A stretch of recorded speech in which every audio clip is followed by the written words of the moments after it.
So one of the things I want you to say right now is take the word budget completely out of your vocabulary.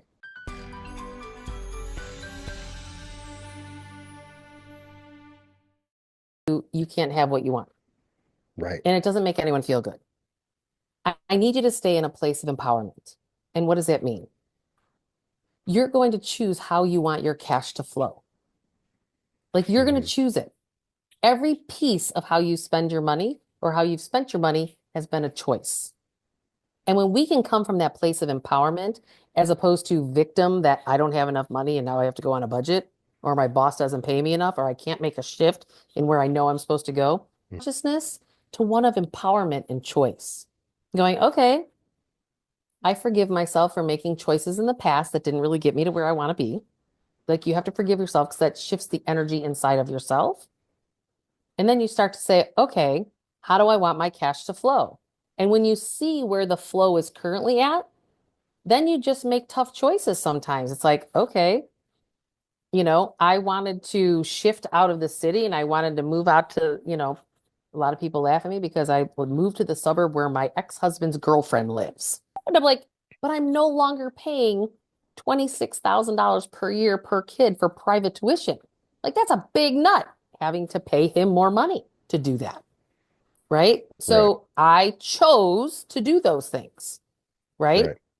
Right. But I could be victim going, well, the only way I could get out of paying him was to live where his girlfriend lives, right? I could certainly go to that victim mentality, right? And it's so easy for all of us financially to go to that victim place, victim of the system, too much debt, not enough cash flow. But choose it from a place of empowerment. So saying, okay, when you're looking at your housing costs, I had one woman, she's like, but I really love my 3 bedroom place that I live in. I go, okay, well, while you're in this bridge, she was post-divorce, she really wanted to stay there. I go, have you ever thought about renting out rooms, Airbnb rooms, or and some people want to travel more, but they don't have the cash flow to travel. I'm like, what about Airbnb your current house out while you travel somewhere else? And because there's always a possibility to create the financial space to still do what it is that you want to do. But again, you just have to go to that creative space. And when you come from that place of choice and creation, you have all kinds of potential. But so many of us don't think that we have potential, but we do.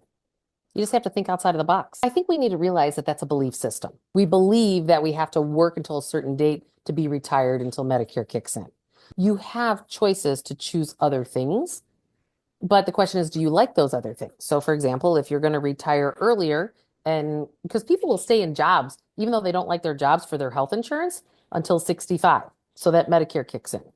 And I'm Right. like going, but you hate your job. Like that's going to create disease in your body and you're never going to get to 65. So if it's too scary for you to not work and have insurance, well, what is it that you love to do today? And sometimes I'm coaching people like, well, you could take a $30,000 pay cut, go do this job over here, work and do the work that you love to do as opposed to the job that you don't like. And I can financially show you how that works and create that bridge for you. So then you're moving into a job that feeds your heart and soul more, and you're getting the health insurance until 65. But staying in a job to provide for a lifestyle, we have to realize that you're just running on the treadmill of life, and you're never going to get off that until you choose to stop your suffering pattern. I categorize people in my first book of the poor, debtors, dreamers, accumulators, and then rich but empty. Because Hmm. everyone who is considered poor, debtor, dreamer, and accumulator think that once they amass enough money, then they will be happy.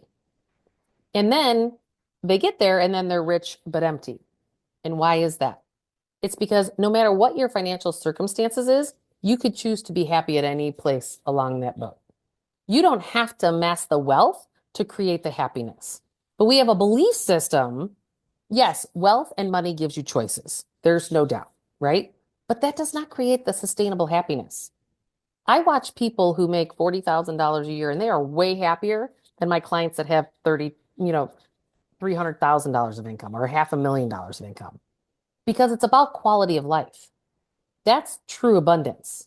Like whatever it is that you were put here on the planet to do, getting in alignment with that is the only thing that will actually give you sustainable happiness because it's you actually letting your freak flag fly and being exactly who you are, why you're wired to do what you're doing, and not negotiating that away. under any circumstances.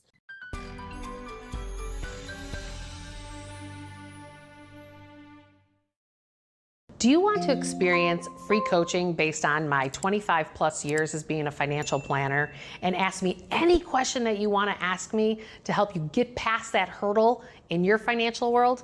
I run these free workshops every other month to start to open you up, to start to help you get to this next place. The information for my free workshop, click the link below and register, and I'll see you on the next workshop.